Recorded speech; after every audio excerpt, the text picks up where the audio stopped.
दोस्तों जोहार। अब तक न्यूज़ में आपका स्वागत है। अभी मैं चांडिल अनुमंडल क्षेत्र में हूँ और यहाँ जो मानवता को बहुत ही शर्मसार कर देने वाली एक घटना हुई है चांडिल क्षेत्र के इस परिवार के साथ में। ये परिवार एक अपने जो मुखिया थे उनको खो देता है। किस तरह से वो मैं पूरी तरह से आपको बताऊंगा, पूरे सिलसिलेवार बताऊंगा। ये परिवार के लोग आज पूरे दुख के इस घड़ी में, बहुत ही दुखदाई स्थिति है इस परिवार के साथ में। झारखंड की जो परिस्थिति है आज मैं बता दूं, पूरे ऑल ओवर इंडिया में, पूरे भारतवर्ष में डॉक्टर्स के द्वारा आज जो है डॉक्टर्स प्रोटेक्शन के खिलाफ आंदोलन चल रहा है, क्योंकि एक नर्स के साथ में कुछ घटना घट जाती है, महिला डॉक्टर के साथ में घटना घट जाती है, तो डॉक्टर जो है प्रोटेक्शन के लिए तमाम पूरे भारत के डॉक्टर आंदोलन कर रहे हैं, तमाम बुद्धिजीवी उनका साथ दे रहे हैं। लेकिन एक डॉक्टर के द्वारा, एक हॉस्पिटल के द्वारा अगर मरीजों के साथ में उनको प्रताड़ित किया जाता है, उनको शोषित किया जाता है, तो उसके खिलाफ कोई आंदोलन नहीं करता है, कोई आवाज़ नहीं उठाता है। भारत में डॉक्टर जो है तमाम क्षेत्र में अभी जो है आंदोलन कर रहे हैं डॉक्टर्स प्रोटेक्शन बिल को लाने के लिए।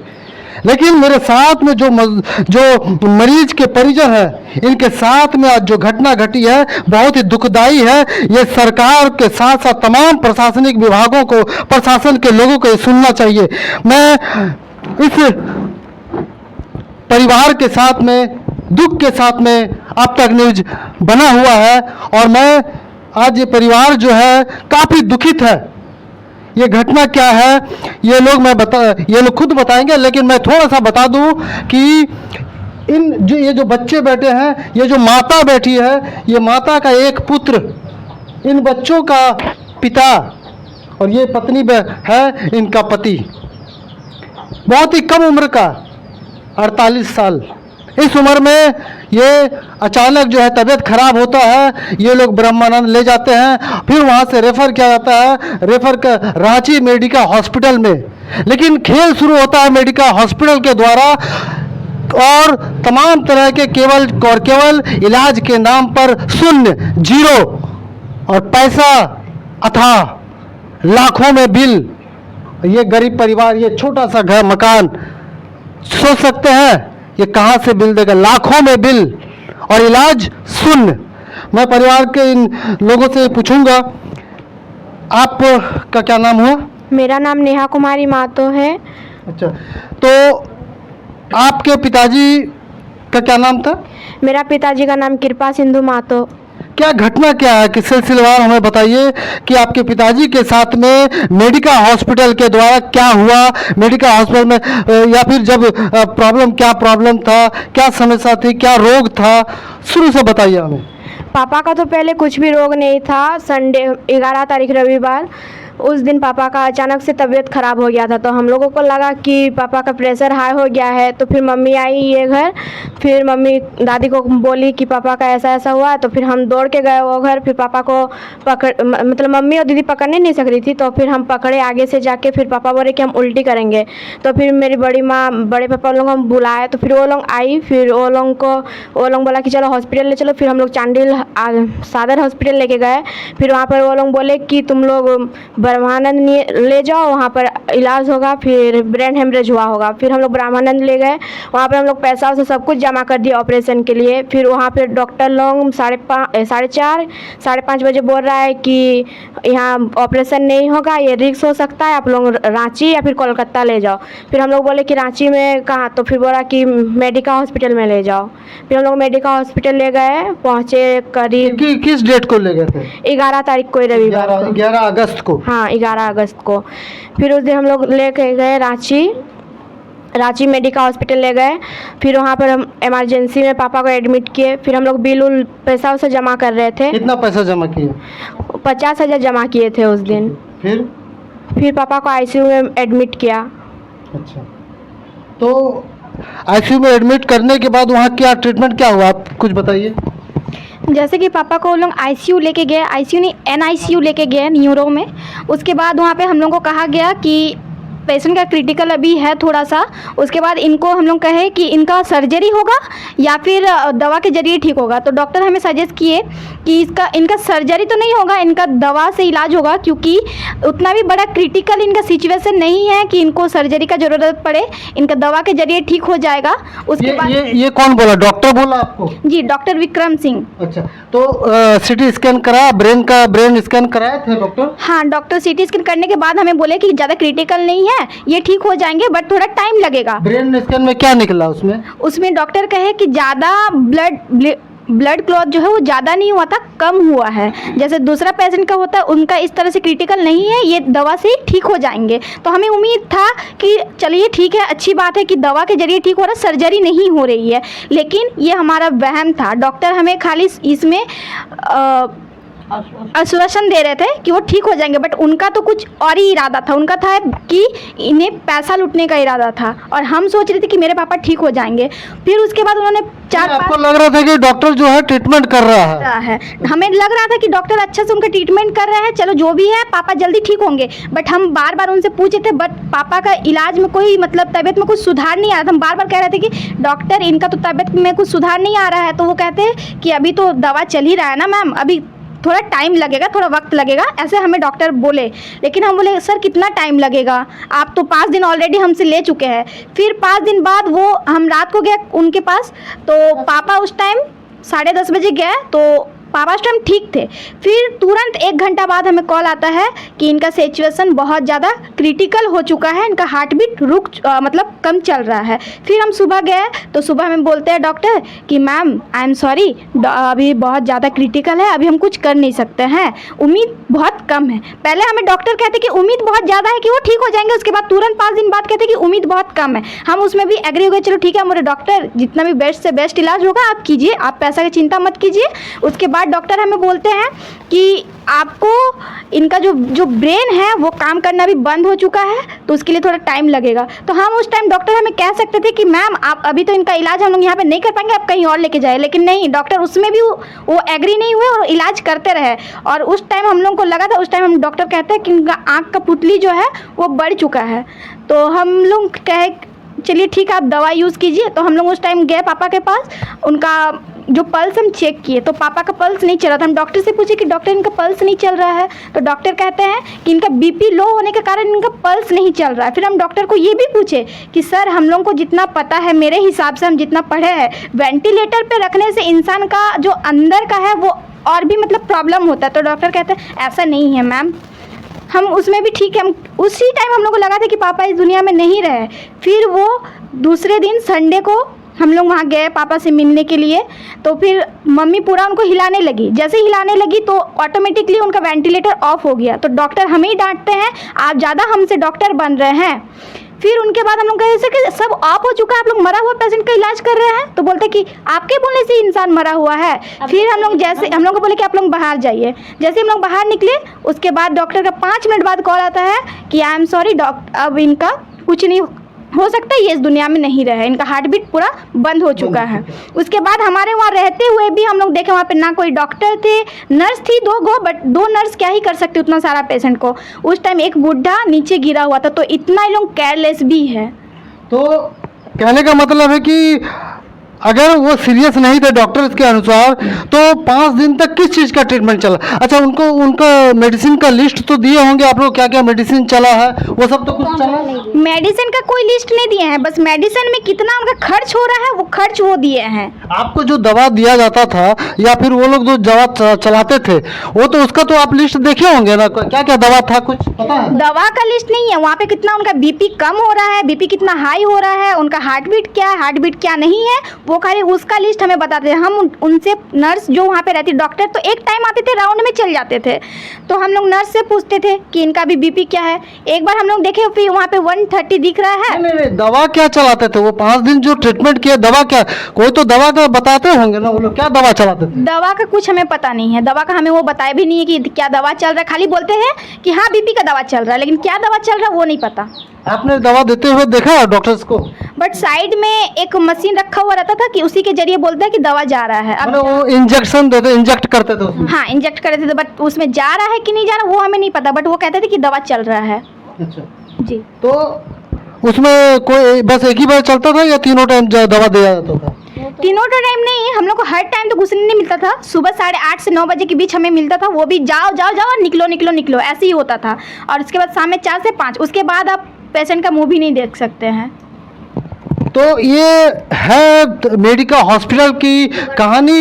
उनके डॉक्टर्स के द्वारा क्या दवा दिया जाता था, क्या किया जाता था, पेशेंट को कुछ नहीं बताया, पेशेंट के परिजनों को कुछ नहीं बताया जाता है। और अंत में जो है पेशेंट जब कहते हैं कि आप क्या कर पे, हालांकि देख पेशेंट तो कुछ कह नहीं सकते, पेशेंट अगर कुछ क्वेश्चन करते हैं तो डॉक्टर्स जो है तुरंत डांटने लगते हैं। ये बहुत ही माने दुखदाई स्थिति है झारखंड में। जितने भी प्राइवेट हॉस्पिटल्स हैं, सभी हॉस्पिटल्स की कहानी लगभग यही है। हमारे साथ में जो महिला है, बूढ़ी हो गई है, लेकिन आपको बता दूं कि ये महिला किसी ज़माने में समाज सेवा के नाम पर इस क्षेत्र में बहुत ही नाम कमाए थे। ये समाज के लिए, सामाजिक लोगों के लिए, गरीबों के लिए, शोषितों के तमाम हमेशा आवाज़ उठाती थी। आज से 20 से 25 साल 30 साल पहले आज इन्हीं मैडम के घर में आज जो घटना घट गई है, आज बहुत ही ये दर्दनाक है। माँ जी, आपका नाम बता दीजिएगा। झुन्नी वाला महतो।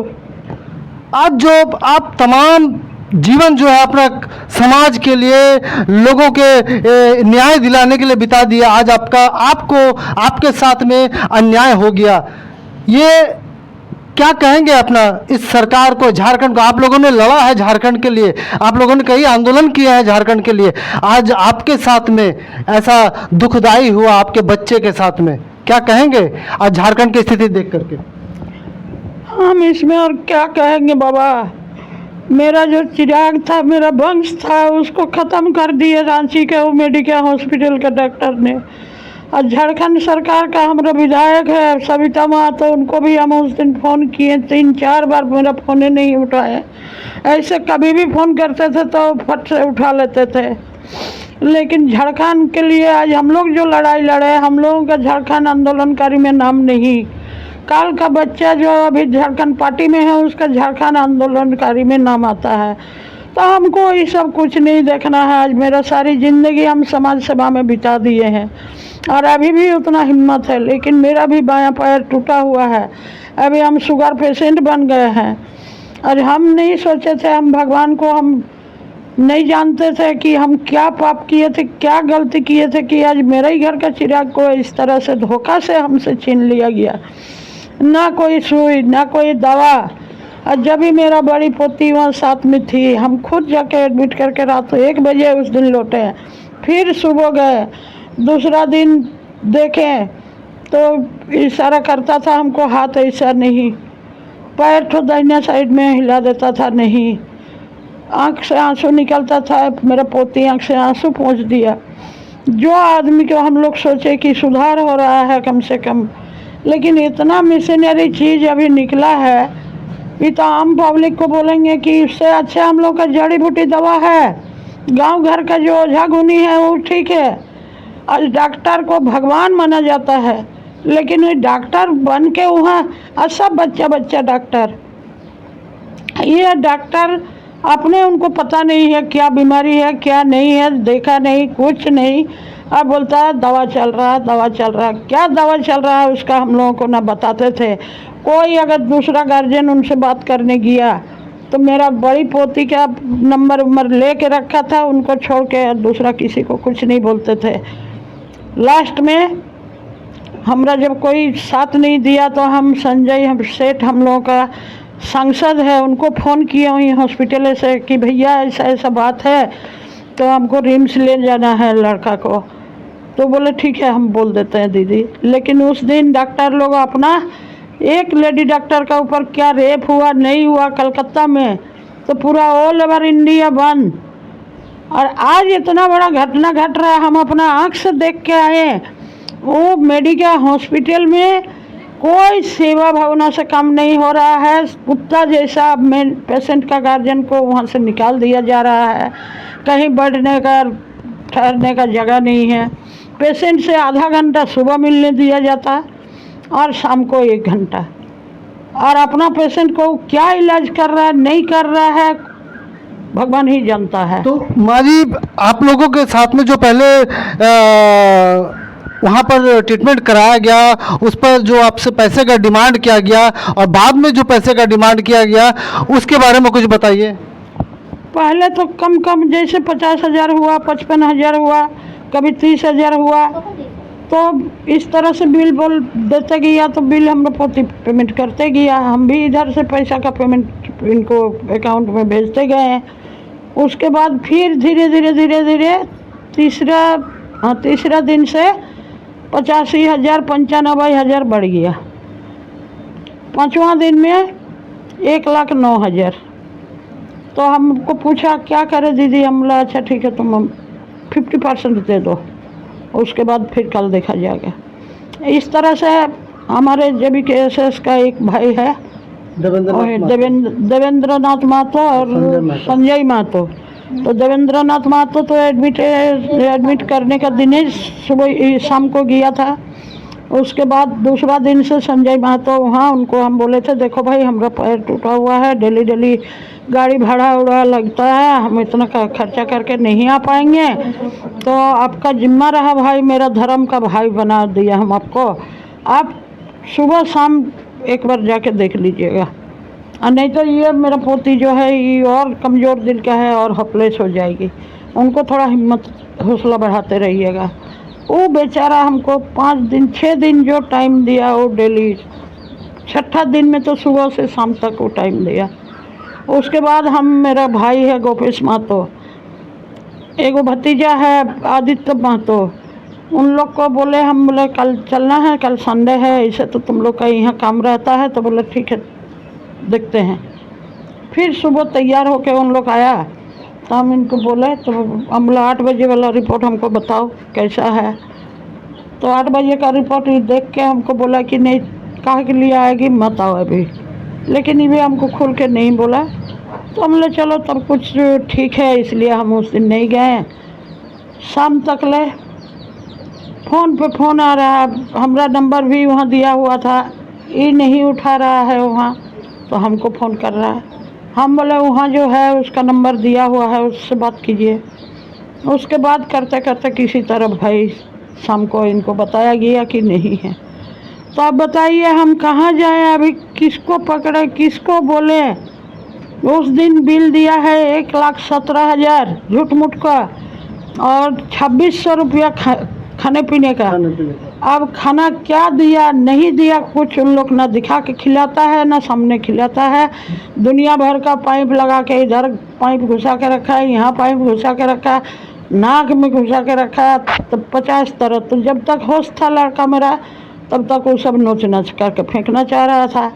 जब हम जाते थे सांत्वना देते थे, बेटा हिम्मत रखो, हम तुमको घर ले जाएंगे, तब थोड़ा ठंडा होता था, तब वो हिम्मत करता था। और जैसे हम वहाँ से हटे फिर नहीं देखा हमको, दूसरा दिन भी सुबह शाम, तो अपने ऊपर परेशान हो जाता था। तो इस तरह ये जो 1,17,000 का बिल जो है, ये सुना है कि आपको इसके एवज में 100 देने से इनकार कर रहा था मेडिका प्रबंधन। जी हाँ, कि पहले तो मेरा पोती को उस समय तो हम वहाँ नहीं पहुँचे, हमको मना किया। तो मेरा पोती है जब हैंडलिंग कर रहा था संजय महतो के साथ, तो बोला कि नहीं पैसा तो जमा करना ही होगा, पैसा जमा नहीं कीजिएगा तो लॉस नहीं मिलेगा। फिर हमको जब शाम को फ़ोन किया उन लोग रात को 9 बजे, तब हम पूछे, हम लोग आपको बताए ना हम कि वहाँ मेरा जो है गार्जियन, उससे बात कीजिए, उसका नंबर तो दिया हुआ है, तो वो क्या बात है। तो नहीं ले जाइएगा ना पेशेंट। हम लोग पेशेंट रखे कहाँ हैं आप लोग, उसको तो अभी मार दिए हैं। नहीं आप वहीं से देख रहे हैं, मार दिए हैं ना जिंदा है, पैसा जमा नहीं कीजिए। हम लोग पैसा का व्यवस्था कर रहा है वो वहाँ, और तब हम बोल के हम फिर फ़ोन काट दिए। उसके बाद इनको वही तो बोला जवाब दिया। तो ऐसा इतना गलत ट्रीटमेंट, बाकी जितना देख रहे हैं, एक तो मेरा पोती बताई कि वयस्क आदमी, बूढ़ा आदमी, हमसे भी बूढ़ा था, बेड से गिरा हुआ है, ज़मीन में उठाने वाला कोई नहीं। एक पेशेंट बस केवल जो है पैसे का हिसाब किताब सही रहना है। जी, पैसा कमाने के लिए वो हॉस्पिटल खोला गया है। बिजनेस एक तरह से हॉस्पिटल का नाम से बिजनेस। क्योंकि हम एक पेशेंट देखे हैं, वो लड़की है, 25 साल उम्र है, उसका भी कहाँ उन लोग दिखाया नहीं दिखाया, वो मेरा सामने ही 13 तारीख का बात है, बोला कि उसका भी ब्रेन हेमरेज हुआ, ऑपरेशन होगा। 2 साल का उसका एक बच्चा है बेचारा, डाल्टनगंज से आया हुआ था, घुसाया, ऑपरेशन करके निकाला, बेड में दिया। ऑपरेशन का पहले वो अपने बाथरूम लड़की उठ के जा रही थी, आ रही थी, ऑपरेशन करके ला के बेड में दिया, उसके बाद हिलना डुलना बंद। अब हम लोग का पेशेंट लाश को लाने के बाद सुन रहे हैं वो भी थे। तो हॉस्पिटल हमको लगता है, मेरा डाउट है कि वहाँ कुछ बड़ी तरीके से बिजनेस चल रहा है, किडनी भी निकाला जा रहा है, कुछ और शरीर का अंग निकाल के बिकाया जा रहा है, बेचा जा रहा है।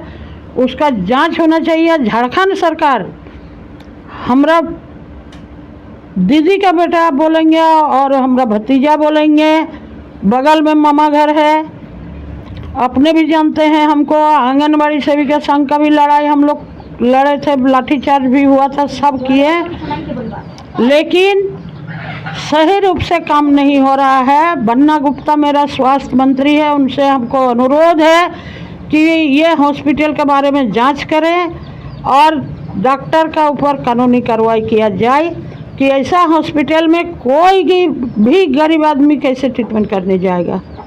मेरा बहू को पूछ रहा है वहाँ का डॉक्टर कंपाउंडर कि आदमी क्या करता है, तो ये बोला कि कुछ नहीं। तो इतना पैसा कहाँ से आ रहा है? अरे साला, हम गाली दे के बोल रहे हैं, जब भीख मांग के लाए, चोरी करके लाए, तुम बिजनेस जब खोला है वो तो पैसा हम पेमेंट कर रहे हैं ना। तुमको पैसा से मतलब है तो तुम बोलो हमको 5 लाख 10 लाख दो, पेशेंट ठीक है ले जाओ। ये तो नहीं कर रहा है, अंदर में पेशेंट को मार के और लास्ट में दे रहा है डिलीवरी। ये कौन सा तरीका हुआ? मेरा तो कहना यह है कि अगर डॉक्टर्स प्रोटेक्शन बिल आता है तो पेशेंट प्रोटेक्शन बिल कब आएगा? पेशेंट को इस तरह से जो मार दिया जाता है, ये घटना जो है बहुत ही दुखदाई है। ऐसा एक घटना नहीं है, सैकड़ों घटनाएं होती है, लेकिन डॉक्टर्स के खिलाफ, हॉस्पिटल के खिलाफ कुछ नहीं हो पाता है। सब जो है कुछ दिन के बाद रफा दफा हो जाता है। आज इनके साथ में पहले 2.5 लाख लिया जाता है, उसके बाद 100 के डेथ होने के बाद, उसके मर जाने के बाद, उसके बाद 1,17,000 बिल दिया जाता है। और जब ये लोग नहीं देते हैं या नहीं दे पाते हैं तो कहते हैं कि 100 नहीं दिया जाएगा, 100 को हम लोग आप लोग को नहीं सौंपेंगे। लेकिन जब जैविक केसेस की टीम देवेंद्र नाथ महतो और संजय मेहता जी आते हैं तो उसके बाद तुरंत जो है डॉक्टर्स का कहना होता है कि 100 को ले जाइए, यही कहते हैं क्या? तो उसके बाद कोई, ये है दुखदाई खबर, दुखदाई स्थिति झारखंड के। अब मैं तो कहूँगा भारतवर्ष के लगभग जितने भी प्राइवेट हॉस्पिटल हैं, गवर्नमेंट हॉस्पिटल तो इलाज ही नहीं होता है, और प्राइवेट हॉस्पिटल में यही लगभग ये हाल है कि डॉक्टर्स जो है अपने डॉक्टर के नाम पर लोगों का इलाज करते हैं और इलाज के नाम पर जीरो और केवल पैसे की डिमांड। उसके बाद जब आप लोग 100 को लेके आते हैं तो वहाँ कुछ कहते हैं कि वो आप लोग मुआवजा की कुछ मांग करते हैं, तब क्या होता है? जैसे कि हम लोग तो मुआवज़ा के लिए कुछ ये नहीं किए थे, लेकिन हमें मुआवज़ा मिलना चाहिए था, क्योंकि जब हम उनको सही तरह से सही पेशेंट दे रहे हैं तो उनको भी उनके बदले उसको सही ट्रीटमेंट करके हमें देना चाहिए था। बल्कि उन्होंने हमें उनका सही तरीके से, उनका बॉडी तो नहीं, उनका मरा हुआ बॉडी हम लोग को सौंपा गया। तो अगर इनसे ज़्यादा अगर कोई और हॉस्पिटल रहता और अगर उनका उसमें गलत ट्रीटमेंट नहीं रहता तो वो 1 रुपया भी माफ़ नहीं करता। लेकिन इसका इस ट्रीटमेंट में कुछ तो फॉल्ट था, इसलिए वो 1 रुपया हमसे लिया नहीं। खुशी खुशी बोलता है कि आप लोगों को 1 रुपया भी नहीं देना है, आपका बिल माफ़ हो चुका है, आप ऐसे ही पेशेंट को ले जाइए। ऐसे ही कोई हॉस्पिटल आपको बिना प्रूफ का ऐसा इतना पैसा आपको माफ़ नहीं कर सकता है। उनका उस टाइम गलती था, इस वजह से वो इतना पैसा हमें माफ़ किए हैं। देवेंद्र, जैसे कि देवेंद्र भैया और संजय मेहता भैया, वो हमारे सपोर्ट में थे, उनके खिलाफ आवाज़ उठाएं तो हमें भी कहा कि आप कैमरा ऑफ कीजिए और यहाँ से निकलिए, आपको पैसेंट चाहिए पैसेंट लीजिए और जाइए। तो ऐसा उनका जो बिहेवियर था सबसे बड़ा उनका वही था ख़राब, कि उनका बिहेवियर इशू बहुत ज़्यादा था, उनका सही तरह से बात करने का ढंग नहीं था। तो देवेंद्र भैया और संजय मेहता भैया को हम धन्यवाद कहना चाहते कि वो हमारे सपोर्ट में रहे और हम अपने पापा को घर लेके आ सके। और इसको मुआवजा मिलना चाहिए। और इसी के जो इतना बड़ा जो हमारे साथ घटना घटा है, अब तो हमारे घर में कोई वैसा है नहीं कि हमें कुछ ला के देगा। हमारे जो मेरी बहन है, ये मेरा भाई ये है, अब हमारे तो सर से तो साया चल गया। अब हम किसका उम्मीद से यहाँ पे रहे? जितना भी थोड़ा हम लोग का ज़मीन था बेच बाच के उनका ट्रीटमेंट करने लगे, लेकिन उनका हमें कपड़ा दे के जज करने लगे कि आप इतना पैसा कहाँ से ला रहे हैं। तो हम ये वो जो वर्ड है ये डॉक्टर्स के द्वारा बोला गया, वहाँ के जो मैनेजमेंट के जो टीम थे उनके द्वारा ये कहा गया कि आप इतने पैसे ला कहाँ से रहे हैं, इलाज कैसे कर रहे हैं। तो भाई हम चोरी करें डकैती करें तुमको उससे मतलब नहीं है, तुम पेशेंट को सही तरह से ट्रीटमेंट करो, हम तुमको पैसा मांग रहे हैं। तो पैसा दे रहे हैं। ये शब्द है एक हॉस्पिटल का। हमारे साथ में उनके कृपा सिंधु महतो जी की धर्मपत्नी है। अब वहाँ जो मेडिकल हॉस्पिटल के द्वारा आप लोगों के साथ किया गया है इस तरह का व्यवहार, जो एक तरह से मैं सबसे छोटी व्यवहार कहूँगा, आप क्या कहेंगे अंत में डॉक्टर्स के इसके? हम लोग बहुत गरीब हैं। हम लोग सोचे थे मेरा पोती अच्छा हो जाएगा। ये बहुत बड़ा रांची हॉस्पिटल है, 100 आदमी लोग बोल रहा है वो टॉप हॉस्पिटल है, आप लोग वही ले जाइए। तो इसीलिए हम लोग घर द्वार बेच के वही ले गए हैं, अब मेरा पोती का अच्छा से इलाज हो बोल के। लेकिन मेरा पोती का अच्छा इलाज नहीं हुआ, इसीलिए उन लोग मार दिया। मुआवजा चाहिए हम लोग को मुआवजा चाहिए। तो ये है घटना मेडिकल हॉस्पिटल रांची की।